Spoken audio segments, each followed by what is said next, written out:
Kia ora, good morning. It is nearly 9 o'clock on Sunday the 25th of September, but if you look at the clock up here it says it's nearly 8 o'clock. The clock's changed this morning, but apparently not this one. Shortly I'll be heading up with the city horologist. We're going to go and change the clock, and while we're up there I'm going to take a good look at its bells.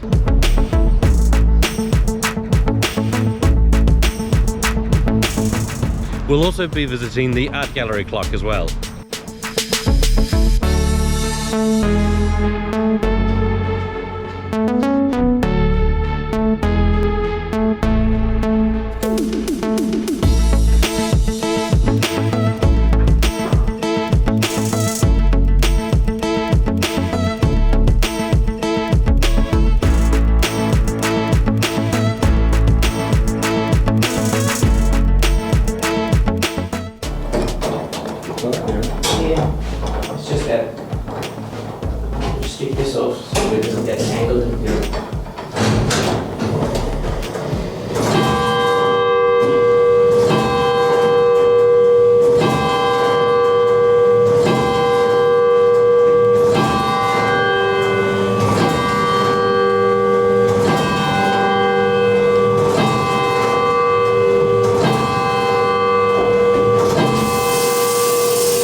And so you're saying this takes an impulse from the master clocks downstairs every 30 seconds? It is, yes. Wow.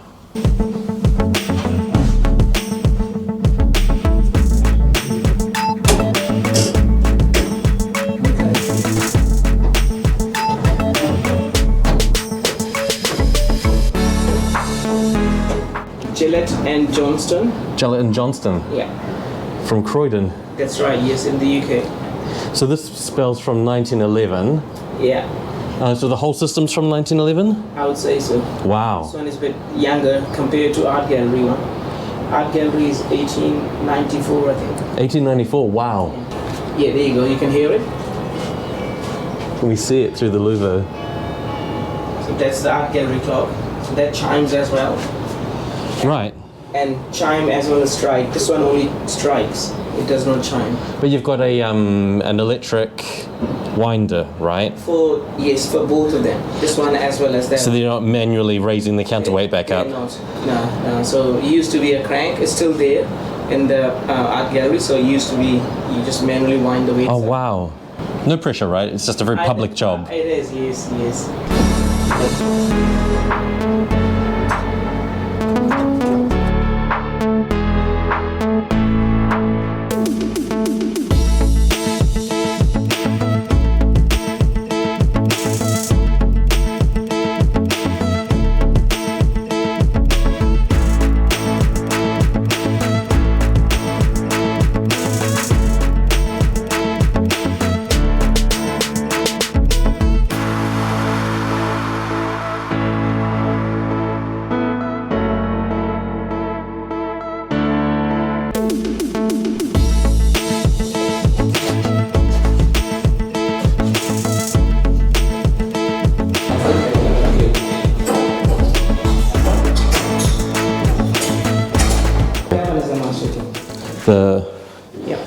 This one? Yeah. Okay, so what do the others do? So these ones are just clocks to, we have kept this a reference. If there's a light, if a light goes off or something, then we'll know that this has stopped. So that's our reference clocks. That's the only reason we have. I see, and then this one is not currently in service? That's not, it's the old master clock. Right. It's just here for... And because it's pretty? Yes. Oh, that's so awesome. Thank you, Michael, for showing me around the town hall tower. Well, the tower dates from 1911, and the clock was donated by the, I think it was the then mayor, who had a jeweller's shop. The clock is not original completely. It's in 1957 it was sent back to England to have converted from pendulum to an electric escapement. So now it needs an electrical pulse every half a minute to trigger it half a minute forward. And that comes these days from an electronic master clock. But the winding is still done electrically, with the electric motors. Originally it would have been wound by hand. We did have trouble with the rain getting in. It would, well, we're near the sea for a start, so it's salt air, and the wind would blow the rain right through the tower. So in 2014 I had those levers installed. They're supposed to let the sound out and keep the rain out. Do you only need to come and visit it twice a year? Theoretically twice a year, but occasionally we have breakdowns. Like just last week we had a clock stop. There was a problem with the escapement.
If you look through the movement, you'll see the wheel at the back. Yeah.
Oh, these are Taylor's bells. Sorry? These are Taylor's, John Taylor's and Co. They also do tower bells. Oh, do you know that? Yeah, they're some of the nicer tower bells. Oh. So these are very good bells to have. Oh, right. Okay. And they're all fancy with the scroll work. Because these dates too, there's a date on them. MDXX, or MDCCCX, so that's 1894. 1894, all right. That's what the clock was made as well, 1894. Right, so this is all original, lovely louvers looking out onto the park, which you can almost see there. Which means in theory, given that we could see the town, we could see this tower from the town hall, can we see the town hall from here? Yes, we can. Can the camera see it though? Just there.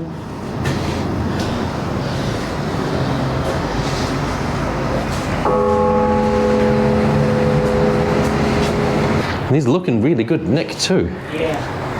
Maybe here for another century, no sweat.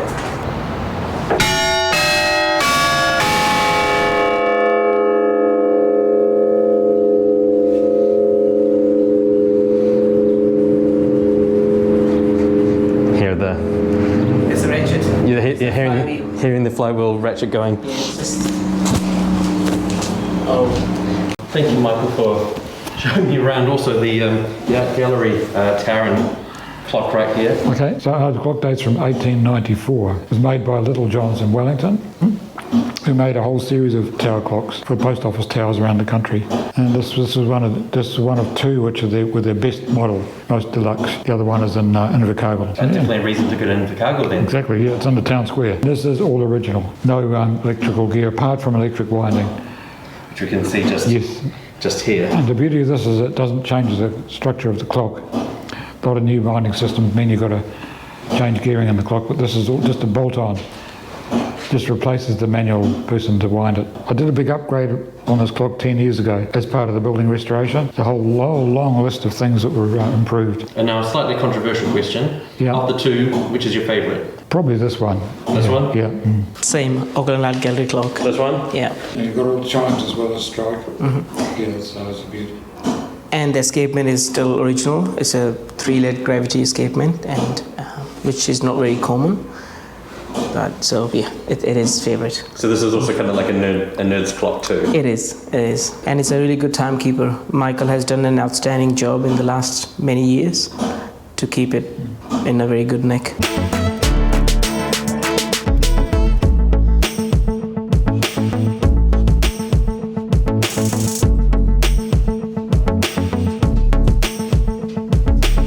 A similar tube up at the town hall, but so this one's got 3. That's right. And they all and the weights come down inside the tube. Time, strike, and chime. And so that keeps them, I'm guessing, from being interfered with and from potentially landing on someone. That's right, and also in an earthquake it stops them from shaking around. In case the cable breaks, this platform here is supposed to catch the weights, stop them going through the floor.